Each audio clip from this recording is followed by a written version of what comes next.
And actually, I'd agree with the comments on the speakers. It's interesting because, as I said, to date, over the last 18 months, we've hosted sales leaders, and it's good to have a high caliber of individual contributors and get some of that those tactical insights.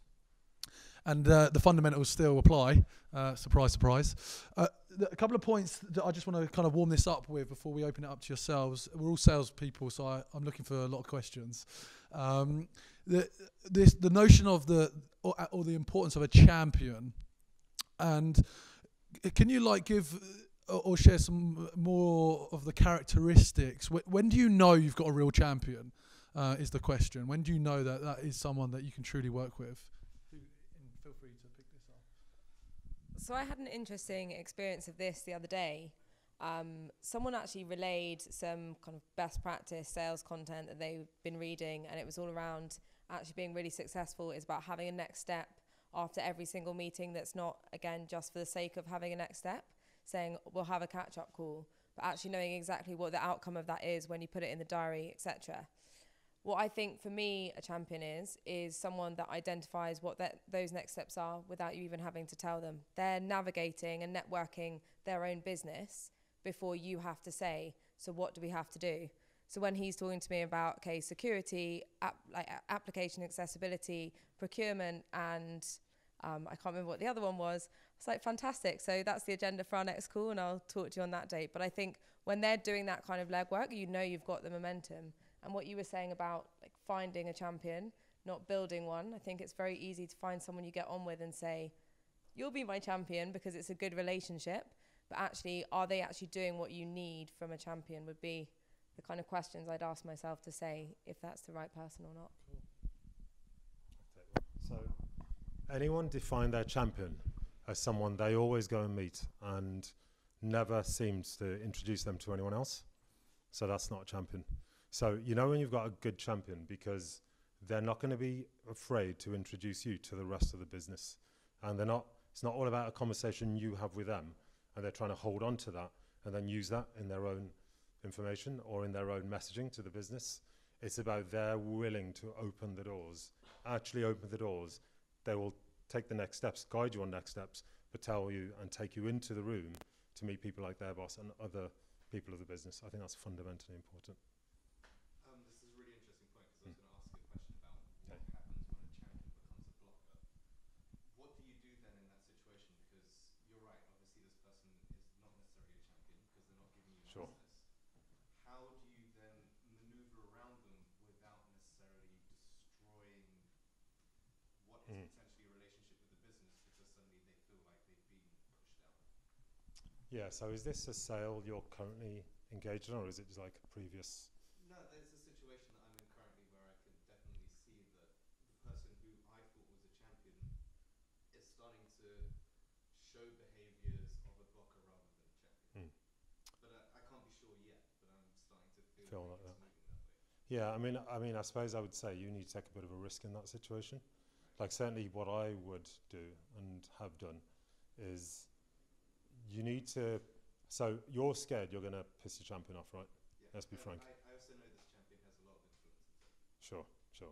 I mean, you need to be able to, if you think you've got a proposition that's compelling enough and you've done your homework and you know it's of value to us in the business, if you feel it's not going to go anywhere and this guy's or girl's not helping you move any further forward, then you're likely to end up with no sell anyway in that situation, right? If you are willing to take a bit of a risk, you know where this should go next, what the decision-making profile looks like, and you're willing to take it to them, and you've done enough homework to know there's value in it. He might be a bit pissed off for a while, or they might be a bit pissed off for a while, but if it then resonates, they will come back round. But ultimately, at some point, you've only got a finite number of hours. You've got to get to your quota, right? And you can mess around with this individual, trying to find the right way to position it. But I think everyone knows in this room who's sold for long enough, when you get to that stage and they don't move past and they're not willing to open the door, you have to find a way to open that door. And it's potentially not with this individual, it's potentially at the next level. That's how I would approach that.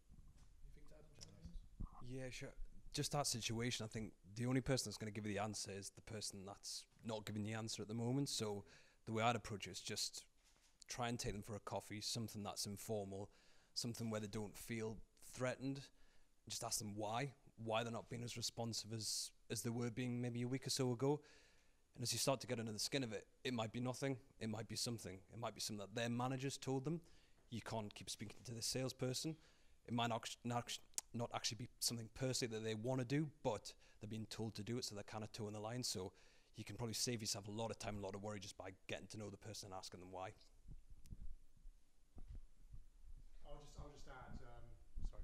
I'll just add maybe just requalifying what's in it for them to keep rolling with it, to continue championing it. When we think about, going back to your question, what sort of defines a champion? It's someone who's identified that them bringing that product in and them sticking their neck out is going to have a benefit to them, right? And then maybe that gets them visibility up the chain. Maybe they deliver something on a bottom line that gets them noticed and gets them promoted. Maybe it's some of them it's about becoming famed in the community, right? Whatever it may be.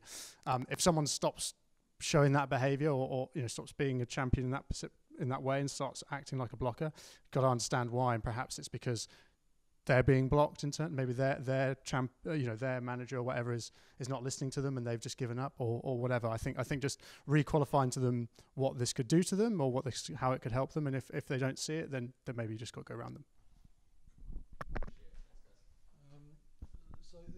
Something else that I picked up on in some of the talks was the importance of peers within the organisation, within your team, supporting the deal cycle. And definitely it's been obvious to me how, depending on what stage you're at your career as an individual contributor, particularly if you just transition from like an SDR to an individual, like it's just your head down, and you care about yourself, you care about your recognition, your success, and that it's on you. And then what you tend to appreciate as you mature into working across organizations, particularly enterprises, you need your team, and you need to be able to pull in the executive in the business. So my question is, how do you enable those people, and how do you get them on side, which you were talking about? Like, how do you actually do that? Because you're one of many in a sales organization that wants resource and time. So how do you approach that? I think it's a really good point. I think the important thing is to make sure everyone's on the same page. I mean, the reality is you spend almost the same amount of time with your colleagues as you do your family. I see their faces for 40 plus hours a week, and it is just making sure they're all aligned to the goals. So I've got someone in support, a really good guy. Just the other day, he done a lot of work for me, and he wrote back. I said, thanks very much, and he wrote back, no worries, like, it's a big deal you're working on. And I just wrote back, it's a big deal I'm working on for us. It's not for me, it's for the business. And we're really lucky as a business sense. The CEO every month sits down with the team. He shows where we're at, where we want to be, all the key aspects of that, and it's making sure everyone buys into that vision.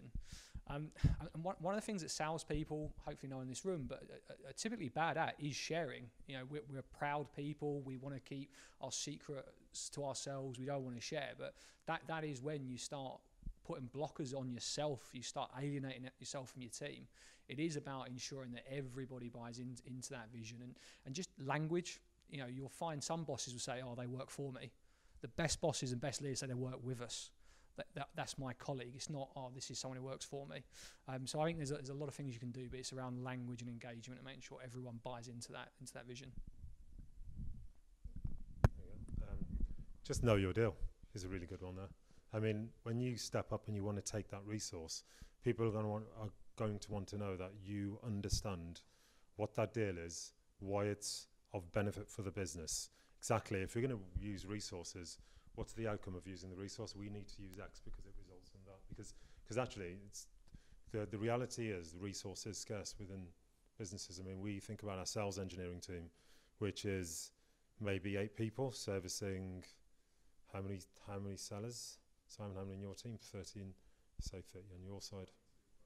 Well, 22, right? And then we've got 18, so that's 40 plus the other teams. And then you've got 8 people trying to go there. So the more you know about your deal and the more you understand how those resources get deployed and the impact it has on the deal, the more chance you have of getting that. And the more the business will back that.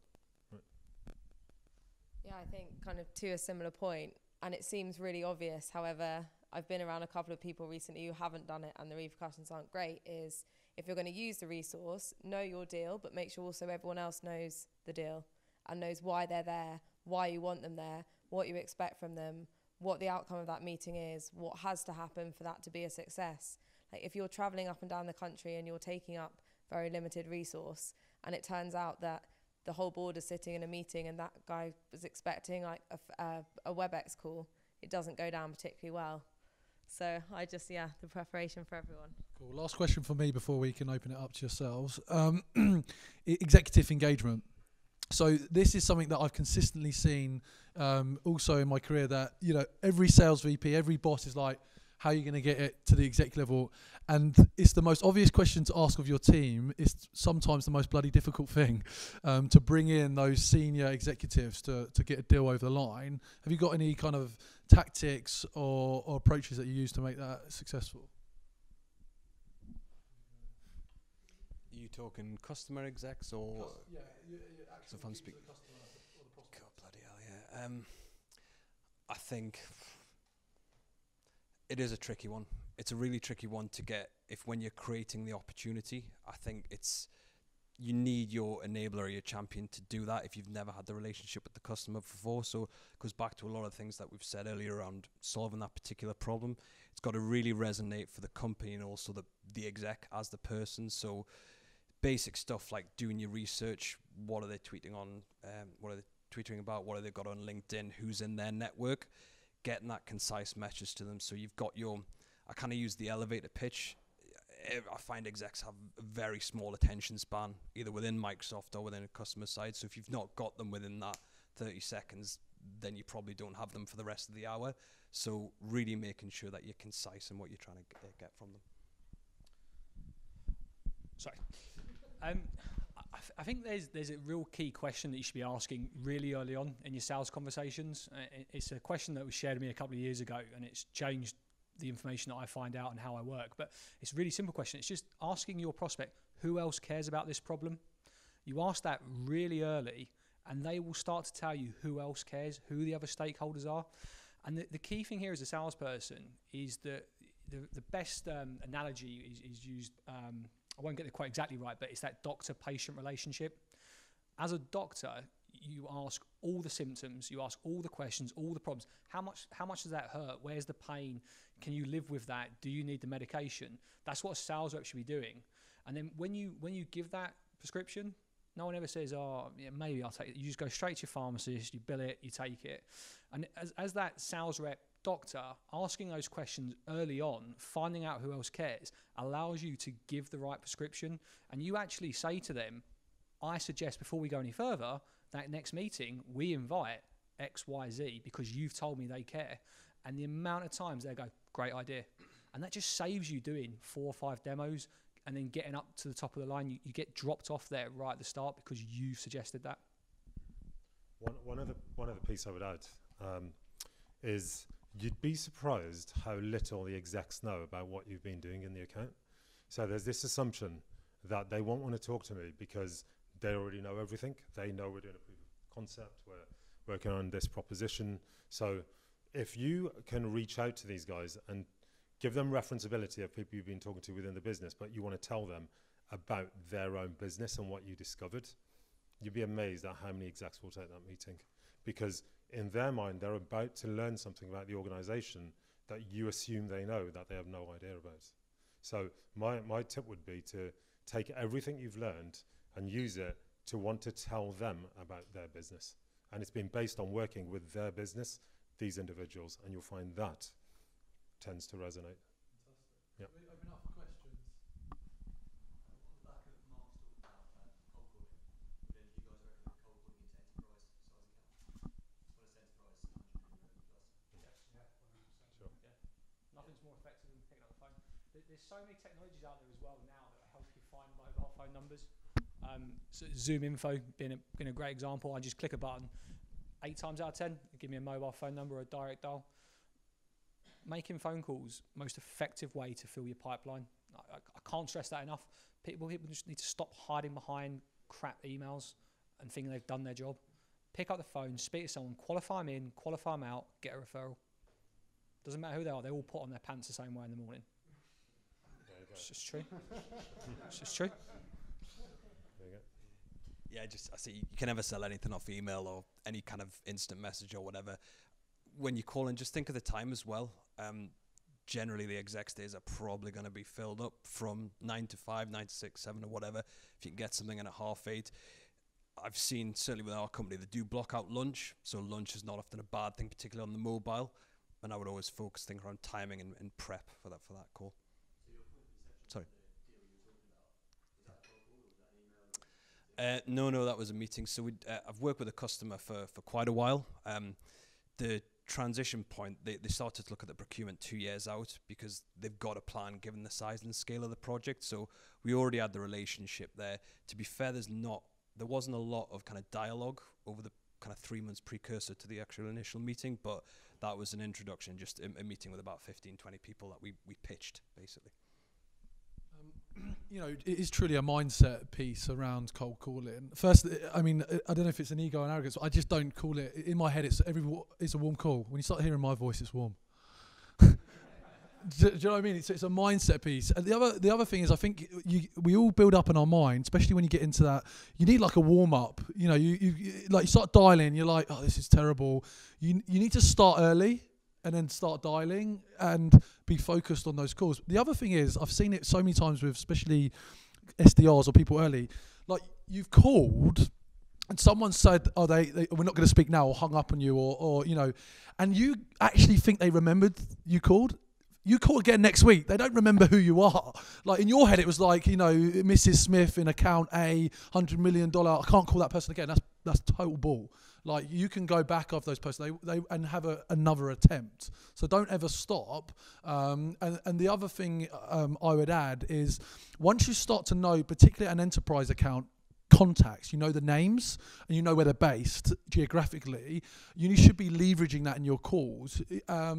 And the other thing I've seen is, particularly I used to do something in enterprise where I had one meeting in the account, but I would spend the whole day there. So I'd arrive at 9, and while I was there, I would be saying, I'm in your office.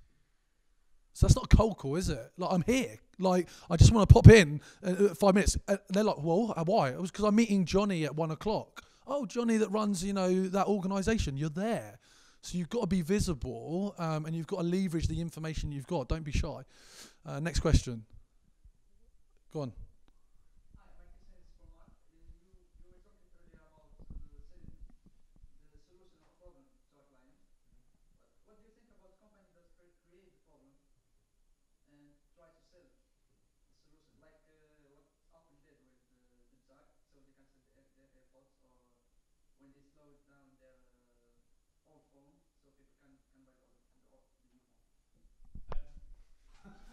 That's a rumour, isn't it? Yeah, so in terms of Apple slowing down their old phones, I think that's scum. Sorry, what was your example before the Apple slowing down their phones? What did they remove? So that really pisses me off because you can't charge your phone and listen. I don't like that. I think that's very different to creating a problem. I think the reality is, though, if there is a problem, I mean, it annoys me. I've still got one. It depends how valuable your product is. At the end of the day, there's one thing finding a problem. It's actually finding a problem that's worth solving. You've got to find out where they sit on the pain scale. If they're not at 8, 9 or a 10, they're not buying. And that's the same with a champion as well. It's one of the things I wanted to chime in with. You know, you get a champion, it's got to be personal to them. You've got to know it's a problem they can't live with, and you've got to find out the consequences of that. I had a meeting today down by Tower Bridge, and this guy was just a champion for me. But you know, I asked him, "What's going to happen if you don't fix this?" And I can't use the word. Well, I can. You used it a couple of times, but he just said, like, you know, it's game over. I'm out of a job. He's a great champion because there's that goal there. But yeah, it all comes down to fixing a problem. If there's no problem, there's no value, there's no sale. But there's no problem, find someone else.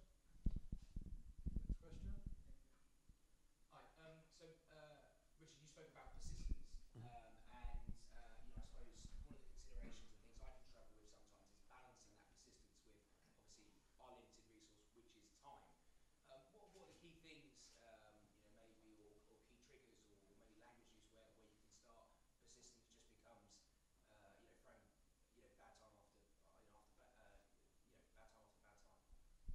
enough shit at the wall so it sticks type thing. Yeah.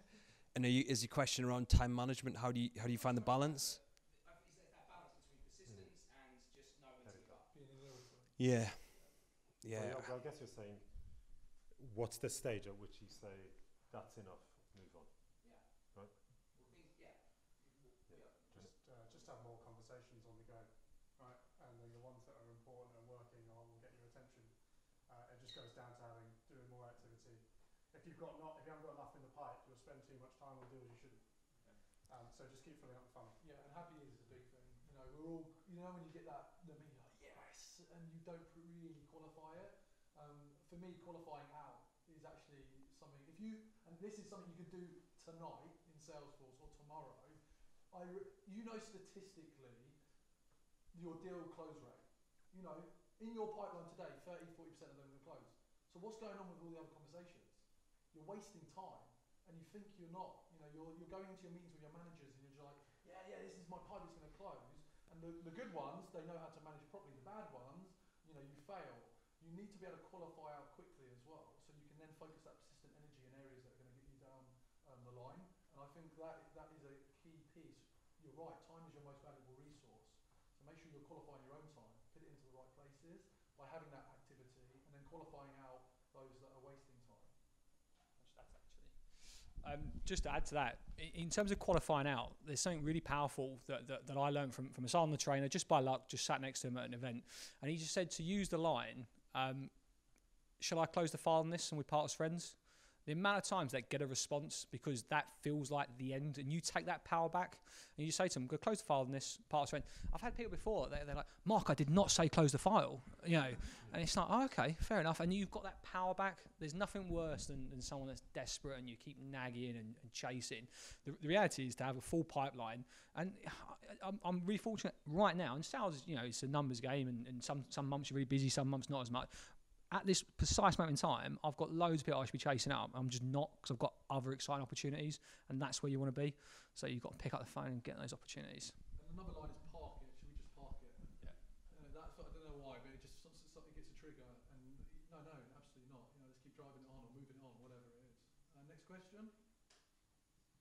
Yeah, I mean, how do you transition from the cold caller, someone they've never heard of before, to being someone they were happy to open up to about their deepest problems within the business? So from going from a stranger to a consultative business partner, how do you segue from one to the other? Is that a question for me? Well, everyone? Does anyone want to take that first? I can give that a shot. So I guess be realistic with yourself, right? That the idea of the trusted advisor in sales takes a long time to get to, by the way. This idea that they see me as a trusted advisor, they don't, by the way, and that's going to be way down the line, actually. The way you transition to being someone who gets time with them, right, is you've got to be credible very, very quickly in their eyes, and that is a series of things you can do, right? This idea that Mark said, which is you get 35 seconds. You make that 35 seconds about something that's really relevant. They will think, okay, this person has A, done their homework, and B, understands a bit about my world. So I'll give them a bit more time. Are you a trusted advisor yet? No. But you are credible, and you get the next license to spend a few more minutes, right? And the idea of being prepared for that call, and the idea of doing your homework so you absolutely understand what it is you're there to talk about, what the problem is that you solve has come up, right? What is it specifically about the problem that resonates with him? Because the reality is, if it's a cold call, it's a problem that you guess exists. So you want to make sure you validate the problem is true to him. And then once you do that, very quickly as to why you can do it, and some evidence as to why you've already done that. If you can do those things, then you'll be in the next stage of the sale, and then that's about a new set of criteria to be successful. But that's the transition I think you need to make. Right. Next question. All right, cool. Honestly, just reflecting on this before we send out the thanks to everybody. I remember, and some of the people I work with, James, Richard back at Huddle, we used to be based just on the Old Street roundabout, which then became Silicon Roundabout. It's not quite like Silicon Valley, I can tell you that. But there's a few nice buildings there. And one of the things that this was over 8 years ago I was there, I was imagining it's just tough being a salesperson. Let's just be honest. When you're winning, it feels bloody good. But when you're not, it is tough. And I just always thought that it would be great to have more peers and people that I can share with that are outside my mates, you know, that I'm always saying, yeah, I'm getting my next watch, and you know, you're playing up to it. Or, you know, your colleagues where you're always you're visible, so you've got to be careful on like your challenges. For me, like seeing everybody come together for the first time for this individual contributor event means a lot, and I genuinely care. So you as individuals, if you have any questions about what we're trying to do and what I'm trying to do with Sales Confidence, the fact that you've all come together and you should be making connections is really good. And I feel great seeing everybody here. And also, like the speakers have been amazing. And it's, you know, the most hardest group to speak to is your peers. So you've absolutely nailed it. So I think a round of applause for all the speakers, well deserved. If you think you should be up here speaking at our next event, come hit me up. Also, just thanks again to Alteryx and Matthew and the senior leadership team for hosting us. If we can have a round of applause for them, please. And then just the team at the back. What's the company called? Mac. Mac to the future. There you have it. If you want some macaroni cheese. So that's a wrap. There's still some food and drink around, so feel free to hang around for a bit. Thank you very much for coming. Until the next time. Cheers.